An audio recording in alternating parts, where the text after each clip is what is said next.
Cette vidéo explique comment faire un trou à la bonne profondeur. Donc, supposons que vous avez sur votre plan une cotation qui est comme ça ici, un diamètre de 250 millièmes. Donc, on sait que le trou est 250 millièmes avec une profondeur de 1,200 millièmes. Le 1,200 millièmes, ça veut dire que c'est la partie utile du trou. Donc, c'est la partie qui va être cylindrique. Ce n'est pas la partie qui est ici. Donc, quand vous mesurez votre outil, par exemple, si vous avez un outil qui est comme ça ici, vous allez le mesurer par la pointe. Donc, évidemment, il va falloir que la profondeur que vous alliez avec votre outil va être plus grande que 1,200 millièmes. Donc, si, mettons, votre Z0 est ici, mais ici, ça va être un Z, on ne sait pas c'est quoi la valeur encore, mais ça va falloir que ce soit la valeur du 1,200 millième. Oups. 1,200 millième plus la longueur de la pointe.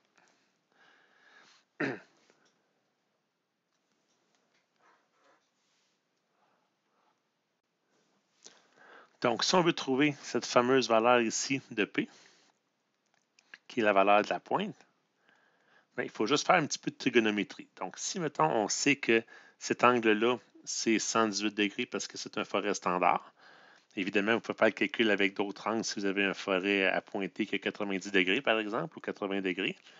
Mais mettons qu'on le fait pour 118 degrés. Puis, on connaît aussi cette valeur-là ici parce que c'est le rayon de l'outil. Si on a un diamètre de 250 millièmes, bien, le rayon va être évidemment la moitié, donc 125 millièmes. Maintenant, on connaît que cet angle-là a 59 degrés parce que c'est la moitié de 118. 59 degrés. Donc, on sait que la tangente de 59 degrés va être égale au rayon sur P. Donc, on peut dire que la valeur P dont on cherche va être égale au rayon de 125 millièmes sur la tangente de 59 degrés. Puis ça, ben, c'est égal à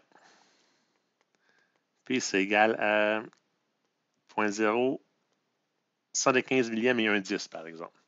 Donc, cette valeur-là, on peut simplement la rajouter à cette valeur-là ici. Donc, la valeur de Z qu'on cherche serait de 1,2751. Puis ça veut dire que si notre pointe va à 2,751, bien, la valeur utile du trou va être à 1,200 millièmes. Bien, c'est pas plus compliqué que ça. J'espère que c'est clair.